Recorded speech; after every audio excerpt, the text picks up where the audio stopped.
Hello, I'm Deputy Foreign Editor Albert Wai, and welcome to Asian Insider. Today we are talking about AI and robots in China. As you know, these are important areas for Beijing as it strives to sharpen its technological and competitive edge. Robots or humanoids or whatever these experts try to call them these days, they can do all sorts of marvelous things. They can dance, right? They can run marathons and they can play badminton. Of course, they have the occasional hiccups along the way. I also saw a story recently that looked at how AI can analyze what sort of diet you might need using some kind of algorithm. It's about facial recognition. And then the robot will cook for you, you know. And at the same time, they are the AI companions that the Chinese authorities are not entirely comfortable with because of concerns over addiction and other online harms. We will be discussing some of these interesting things, but more importantly, we will also talk about AI governance, impact on jobs, and what it means for China's soft power. The format of this episode is, again, a little bit different. Usually, I have senior China correspondent Lun Tian with me. And for this episode, we are also involving Daryl Lu, who is another of ST's senior China correspondent, and they are both dialing into the studio today. Hello, Lun Tian. Good to see you again. Hey, Albert. Thanks for having me. And hello, Daryl. Would you like to say hi to everyone and tell everyone something interesting about yourself? That's the rule of this podcast. Sure. Thank you for inviting me to this podcast, and hello to all of our listeners. Just a very brief introduction. I used to be a journalist with the Straits Times many years ago. That was before I moved to China to work for the wires, as well as in tech and for healthcare companies. Actually, one interesting thing that I would say is that I myself have been an avid listener of the Asian Insider podcasts, especially the episodes that feature Albert and Lun Tian. And you may ask why.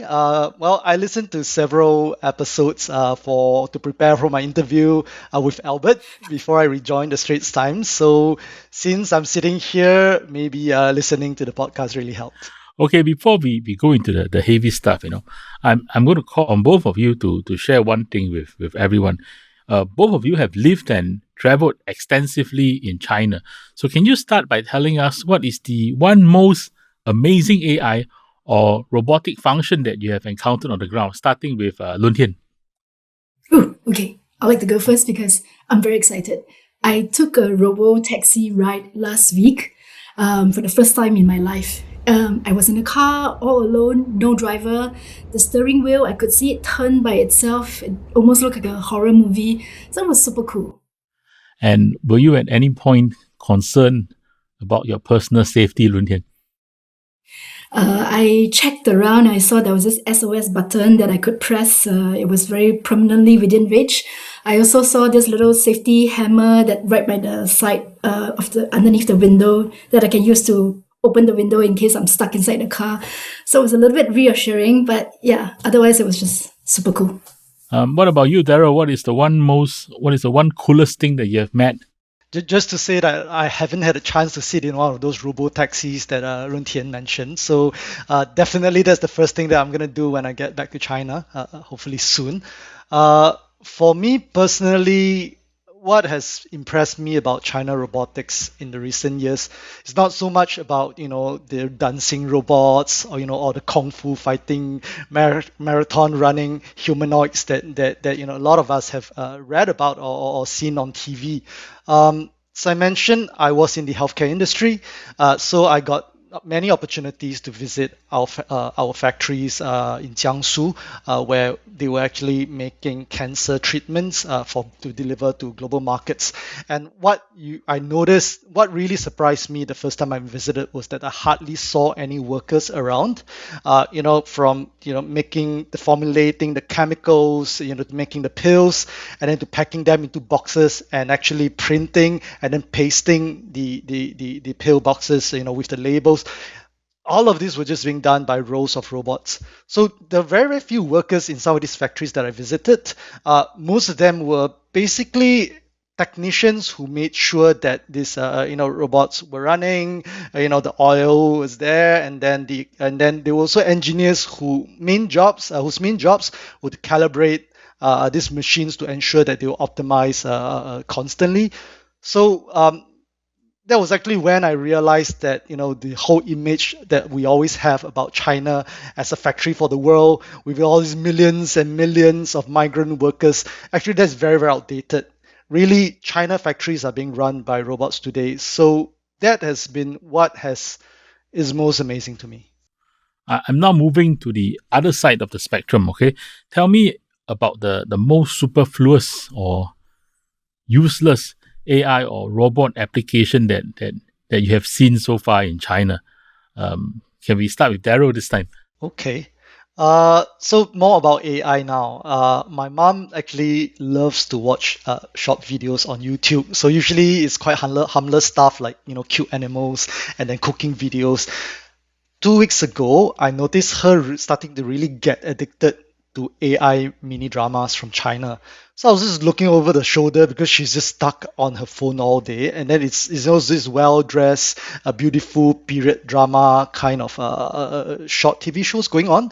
So she noticed me watching, and she felt guilty about it, really guilty about it. But she also says that these little short videos are super compelling, and then that everyone looks super beautiful. It's a little bit like a whole show where everybody looks like Zhang Linghe at minimum.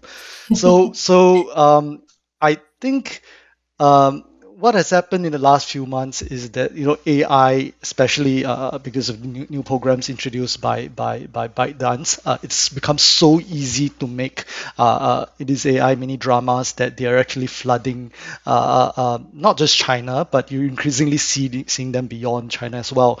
I wouldn't say that it's superfluous because some people love this, like my mom, but I also quite worry about the quality of the content that people are getting and also what it means for addiction in general.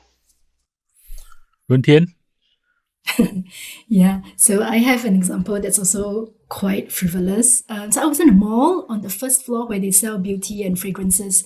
So there was this guy as a promoter. He offered to let me try this brain scanning headband.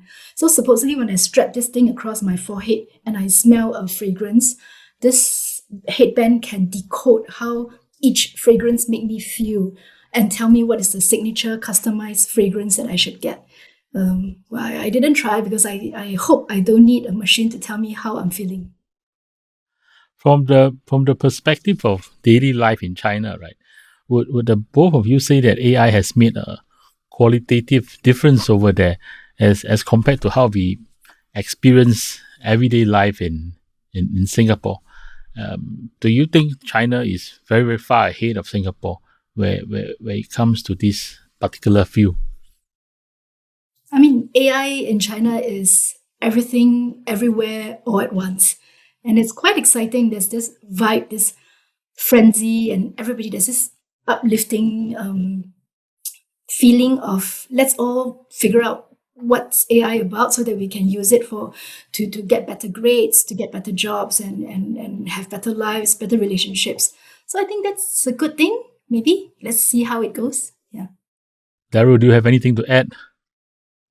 Well, I mean, on the flip side as well, I think back to a couple months ago when the entire China team at the Straits Times, we were working together on this story, this big story about AI and anxiety. It's essentially about how white collar workers were dealing with all of this widespread AI adoption that Lun Tian was just mentioning. And I mean, in many ways, most of the people that we spoke with actually said that they were they felt like the need to really jump on this because it's really being encouraged by the Chinese government. But then there's real anxiety, right? Because I mentioned this short video AI dramas that my mom is getting addicted to. So one of these film directors that I was speaking with, he owns his film studio. He actually told me about how ever since Chinese New Year, a lot of his people in the same industries were closing down and losing jobs because it became so much easier to make films, without a crew, without actors, without editors. So I think even in Singapore, we're all, worried about the implications of AI on jobs. But I think in many ways, China is probably, with the huge population and with how aggressively the government is driving this, and also how so many of the companies that are actually doing this, providing these innovations, are actually Chinese. That I suppose the anxiety is probably of a different scale. The downsides, the potential downsides of AI, I think that's an important topic. But hold the thought for now. We will return to that later at some point in our recording. But for now, I want to talk about last week's World AI conference that was attended by President Xi Jinping. It was his first in-person appearance at the event. Right, he delivered a big keynote address, and one of the main points that he had was the need for equitable global access to AI. Can I just get quick reactions from the both of you on what he said? Yeah, I guess what President Xi was presenting is China's vision of AI as an open, equitable, and accessible public good. So the logic goes like this. AI can help increase productivity. So when China shares its open source AI models that are cheaper to use, it's helping developing countries prosper. So that's what it's trying to say. That's why he announced that China will offer 5,000 AI training places over the next 5 years. He also said that he would deploy AI-enabled weather early warning systems to 30 countries. Daryl, what about you? I think Lun Tian already covered the key points of what President Xi shared quite well. I think the one thing that really struck me was how, of course, like China is really trying to convince other countries, to join it on this journey. I think, it's some parallels to President Xi's speech back, almost 10 years ago, when he was talking about the Belt and Road Initiative, and he was trying to invite the whole world to join, China on this, huge project, to connect the world, across seas and across lands. So I think my quick sense is that back then, actually, the Belt and Road initiatives actually invited a lot of skepticism in the Western world. Many commentators actually labeled it as kind of like a debt trap diplomacy. So I think, not surprisingly, since the President Xi's speech came out, you've also seen several similar, criticisms come out as well. I think The Economist, for example, just wrote a story this weekend titled how, when China's open source AI is a trap, essentially highlighting how it might, points to it as being kind of really China trying to dominate the world in terms of AI. I think so that was my key impressions, that it was a really good speech in terms of the message, but it also invites a lot of skepticism. Yeah, Daryl, I really like the point that you made, because I think it shows that China is positioning itself to be the champion of a new global AI order that is not dominated by the US. So to time together with the AI conference in Shanghai, an international body called World Artificial Intelligence Cooperation Organization, WICO, was launched in Shanghai. So this China-led organization has 29 members, such as Russia, Indonesia, and Pakistan.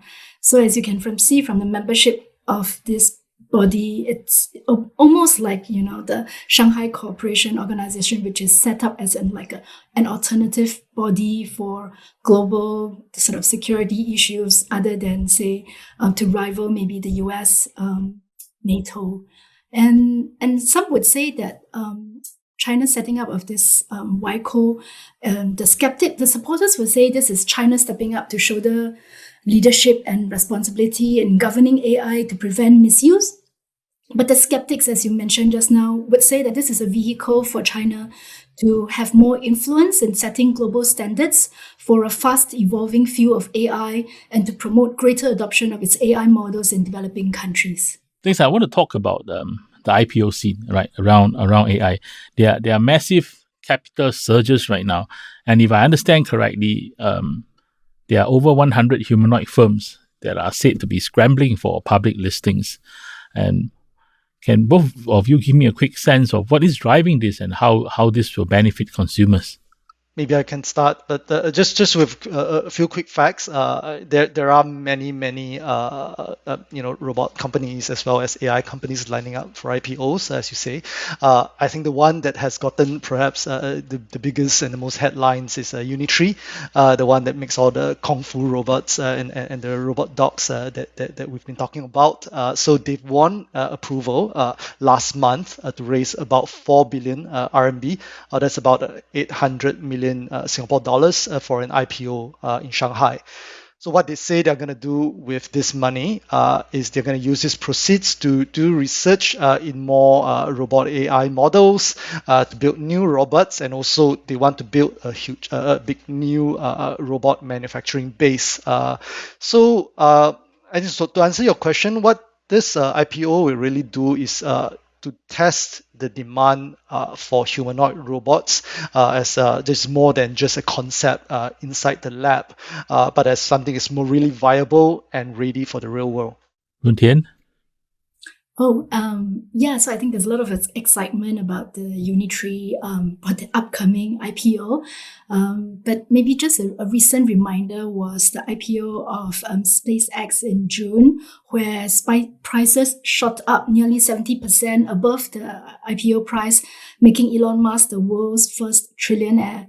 And then later, when people realized that this was more hype than what the fundamentals can provide, and then the prices fell to below IPO price, and it wiped off more than $1 trillion. So I guess we don't know what's going to happen with the Unitree IPO. So yeah, good to look out for that. I think both of you have zoomed in on something important. I mean, Unitree, right? It's like a poster boy of sorts. So if I am to ask both of you, and without thinking too deeply, and answer me within 3 seconds, how much of Unitree robotics is hype and how much of it is real strength and things that can really be done to implement, that can really be done to benefit people? Starting with Lun Tian. I don't know. I like all things tech. So, I mean, to me, it may be hype now, but maybe it will come to fruition later. So a little bit of optimism doesn't harm. Sorry. Daryl? It's hype, but it's promising and inspiring hype, because you can somewhat see how it could really change our lives. So I'm going to take more than 3 seconds. But, I saw a report. It was published in the Nature journal just a few weeks ago. But there was this group of doctors in San Diego who took a couple of Unitree G1 robots, these humanoid robots, and then they put them next to doctors, and they were conducting live operations on pigs, of course, and the operations were just to cut out gallbladders from these pigs, and the operations worked. So, I mean, luckily they're not experimenting on humans yet, but you can see the real need for some of these innovations. It's promising. And I would say that's why there's so much excitement in the world. But I agree that with quite what a lot of people have said, which is that we're still a very long way, and that they in many ways are still not ready for the real world. I'm switching topic here to AI and its impact on jobs. Yeah. Our correspondents in the region, they have written quite a number of stories on this. And even locally in Singapore, this is an important policy concern. Daryl, you've written about how lucrative these jobs are and how tertiary students in Singapore are being sought out by Chinese companies. Tell us a bit more about the story behind this story.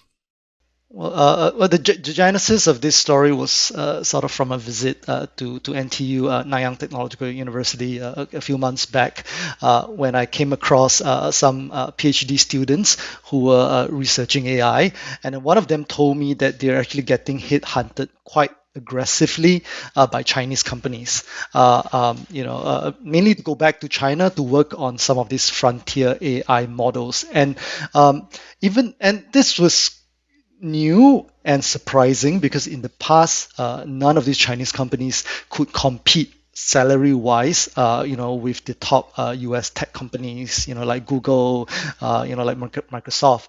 But now, I mean, the salaries are still lower, according to the headhunters that I've spoken with. But what they're saying is that it's risen so much, it's doubled in the past year, some of these packages and offers that is actually attracting some of these PhD students to take a second look. When I found out about this, it also reminded me of this story that a couple of our colleagues, Michelle Ng and Joyce Lim of the Straits Times, they wrote last year about how there's a massive, massive shortage of AI-ready graduates in China, and that is what is forcing a lot of tech companies in China to look overseas. And there's a little bit of a paradox there, because you also read about how many graduates in China are not able to get jobs.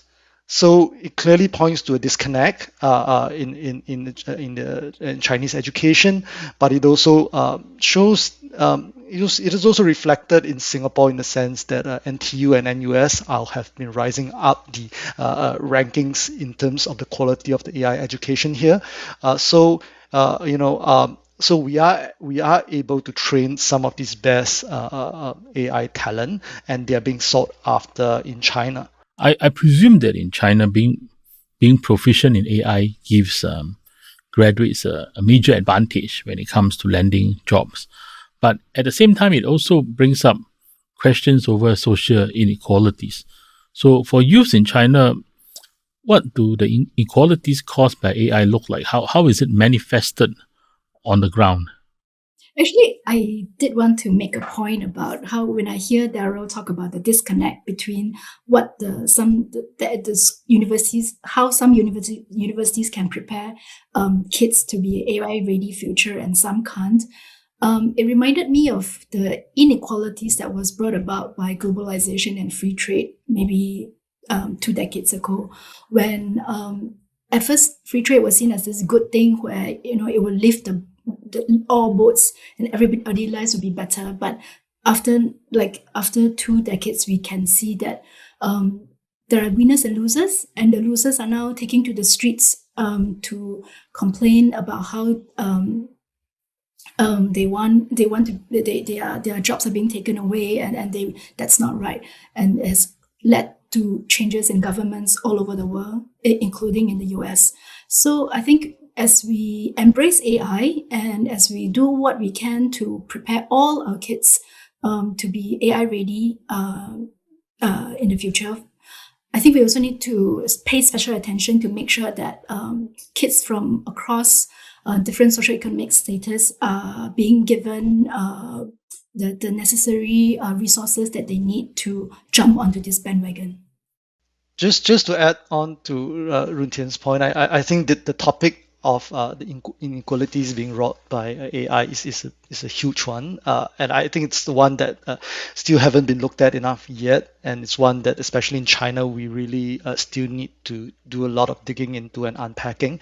I think, just back to the story that we had done, speaking with a lot of these young people and their AI anxieties, it felt like there was a fair bit more optimism than pessimism, partly because a lot of these young people that we've spoken with say this is very much driven by the government, and they feel that the government will actually in a way ensure that they're well taken care of amidst this AI transformation. Of course, I don't know whether that might be overly optimistic, but we'll see. But I think it's interesting that outside of China, in the US, you've already seen massive pushback among the Gen Z, especially against the future of AI. You've seen how in universities, a lot of this, tech leaders getting booed off the stage the moment they bring up the word AI. You've not seen this in China, surprisingly, but I think it just needs a lot more looking at, because I think the impact will be the same on these young people and their jobs in the future. Lun Tian, you were at the World Economic Forum in Dalian several weeks back, and you moderated a panel on women in AI. tell us a little bit more about why this matters and what were the main points covered during the event.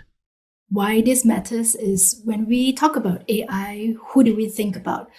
We think of Elon Musk, Sam Altman, Jensen Huang, and the common thing is they're all men.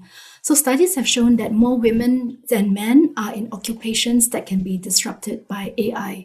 Think call center workers. Studies have also shown that women, even when they do participate in AI economy, they tend to be lower in the value chain. So they are not the chief technology officer, or they are not the founder or builder of AI companies that get the many rounds of financing that's being poured into AI. So how do we get, how can AI economy be more inclusive for both genders is kind of the premise for this session. But so the title is, Are Women Missing Out on AI? Was the title that the World Economic Forum set for this session. But actually this title was meant to be provocative. The real question is AI missing out on women? That's because it was very inspiring to hear from the 3 female speakers on my panel when they shared about how AI products and apps, when they're being designed by women, they can be much better at meeting human needs, because women are supposed to be, the stereotypical view is that women are supposed to be more intuitive and in tune with like aesthetics, and so the app will be good, not just because it's technologically sound, but also because it can meet a specific human need that may not have been discovered by men. And also there's this issue of AI models, the accuracy of AI models. If they're only trained on data that were derived from men, then the results will be less accurate. So the whole, my takeaway from the whole panel is that we do need to have both gender totally plugged into AI, such that we can all enjoy the better fruits of AI in like research and development. There is an elephant in the room, when we talk about Chinese AI and robotics, and by that I'm referring to China-US tech competition. Right? There's been talk of setting up AI guardrails between both sides. What is the latest that your interlocutors are saying about this? So there's been talk about China and US coming together to cooperate on AI governance, much like how it used to be China and US come together to cooperate on climate change as an area that is supposed to be less zero-sum than, say, trade or something else. But as I think we can see by now, AI and technology is now so existential to the national strength of both countries that there is so much competition going in this AI field, such that it would be probably quite hard for both sides to come together and say, let's cooperate on how we can curtail each other's growth so that we that the AI usage doesn't get spiraled out of hand. So, and also there's no trust in each other's intentions. So this makes each side wary about accepting rules that would slow down its own development while allowing the other side to pull ahead. Daryl, anything to add? I've heard some commentators refer to this China-US AI competition sort of as it's like a nuclear competition, back after World War II, and when we think back to what happened with the nuclear race, the world didn't really come together to form a nuclear treaty until after the nuclear bomb was an atomic bomb, to be precise, was used in Japan, when many lives were lost. So if I want to think about it pessimistically, because looking at the way things are progressing between the US and China on the AI front, it does not feel collaborative at all, and you do wonder if something cataclysmic needs to happen in the world before global leaders can decide that true collaboration is really needed, and we need to come together. Let's hope that it doesn't come to that, but things doesn't look that promising so far. Is there some sort of lowest common denominator that both China and US might be able to agree on, so that at least we do something, rather than nothing at all?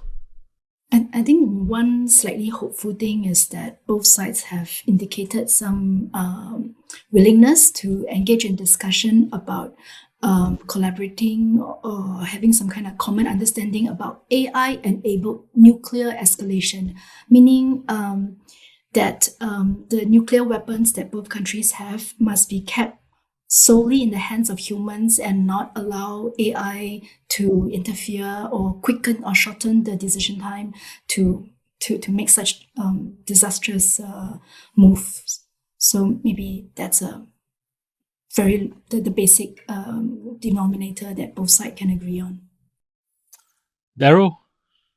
Okay, I think the most common denominator is that people need to talk, especially scientists and students. You're not seeing enough of these exchanges now, but you've already seen a couple of good meetings. A good meeting between President Xi and President Trump earlier this year, which Lun Tian reported very closely on a couple of months back. We hopefully both sides can continue this talking, because and then when you know better what each side is up to, you are less likely to make fatal mistakes, which none of us want. Usually in this podcast series, we try not to get too technical, but I think one aspect that has been missing in our discussion so far is on chips, or the hardware of it. So without chips, nothing can be done. And again, like I said, I don't quite want to go into a very technical discussion of the chips, but the US has agreed to export H200 chips to China, but in the past days we have seen that the figures are still very small. From where you are sitting, how serious is China about going at this without being reliant on the Americans? One exciting thing that happened last weekend at the AI conference was this unveiling of the Kimi K3 model by Chinese AI company Moonshot. So the amazing thing about this is not only is the performance on par with the most advanced Anthropic models, US models, it is also trained without using NVIDIA chips. And it's just using Chinese chips, Chinese hardware and technology that has been designed in such a way to make up for the shortfall of computing power of the chips. So this is China's answer to the US in saying that, look, you can have your export control, you can try to curb and contain our growth, but we will persevere and continue to develop, and we have good results, and this is shown by Kimi K3. On the topic of chips, I mean, I don't think as well that China can totally go it alone, and actually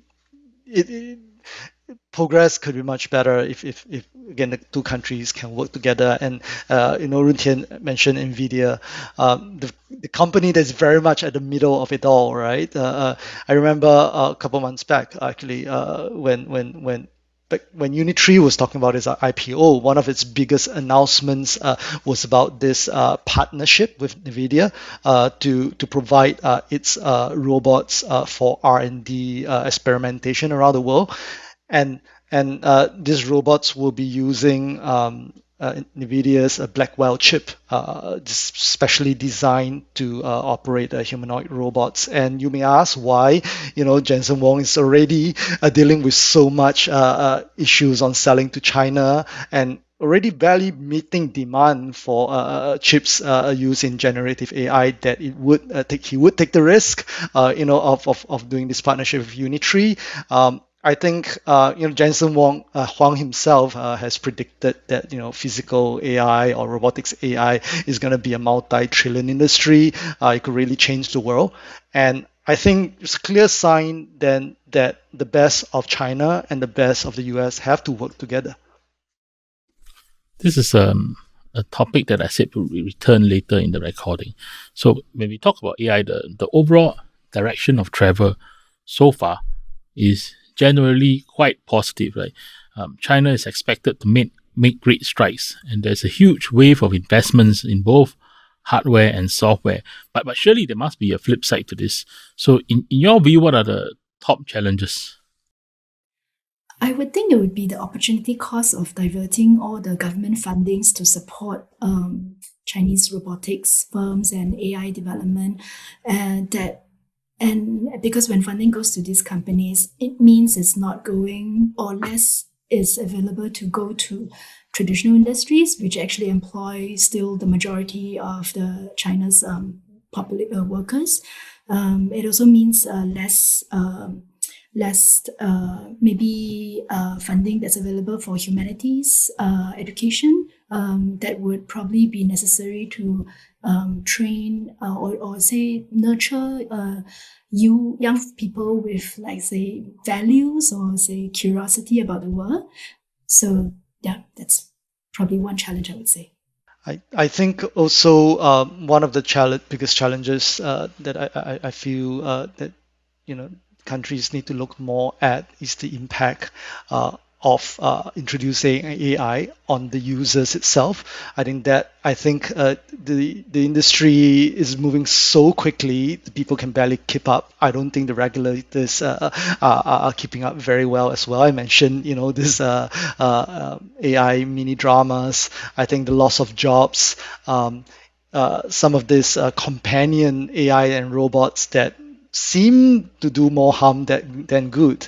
So I think challenge is probably on how they would affect humans that are using this. I mean, hearing Daryl talk about companion robots reminds me of a story that Joyce, our colleague, did about very lifelike robots that some young people can say, I want to send this robot to my parents, and in place of me, this robot will accompany you, talk to you, and so you don't have to wait for me to come and visit you so often. So I guess there's the ethics of outsourcing human companionship, or just, I guess, familiar responsibility to a robot. So this whole issue of AI and robotics is really very vast, and what we've managed to cover today is really the tip of the iceberg. There is one certainty right now. China's AI and robotics are here. Slowly and surely, they are redefining the possibilities of how we would live in the future. Personally, I look forward to the day where I can get a humanoid that can analyze my laundry requirements, separate the dark colored clothes from the light colored t-shirts, and then ideally the humanoid can do my laundry for me, hang them out to dry, and fold my clothes, and hopefully even iron them. But I'm sure there will be far more important applications in the real world soon enough.